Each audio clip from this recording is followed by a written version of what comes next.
The conversion of Paul, an important moment in the life of the early Christian community. One who was a great persecutor, himself embraces Christ, embraces the Christian faith, and becomes a disciple, a very active disciple, with a fruitful ministry of proclaiming the good news, of establishing new Christian communities and helping the faith spread. He was one who had seen that the faith in Christ was something so important and vital. He who had been a sinner himself, as he says, he had glimpsed something of the glory of God. He had heard the call of Christ and those words, "Why are you persecuting me?" And his whole life was turned around, and he became a faithful disciple of Jesus, one who would ultimately give his life for the sake of the good news of salvation. And in a sense, those words that Jesus addressed to the 11 in the Gospel of Mark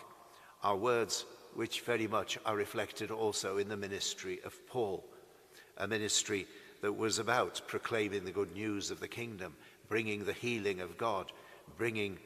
an end to darkness and evil in people's lives, enabling them to embrace the faith and to experience healing and restoration, enabling them to follow Christ in turn. So we, as we reflect upon this feast day,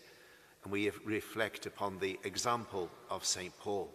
may there truly be a conversion within our own heart, a conversion that needs to take place again and again throughout our lives. When we have wandered away from the path that Christ is calling us to follow, we need once again to embrace the call of Christ, once more seek to follow him, once more proclaiming the good news of salvation, proclaiming Christ, witnessing to him, enabling our own lives to be rooted in a living relationship with Christ, our own lives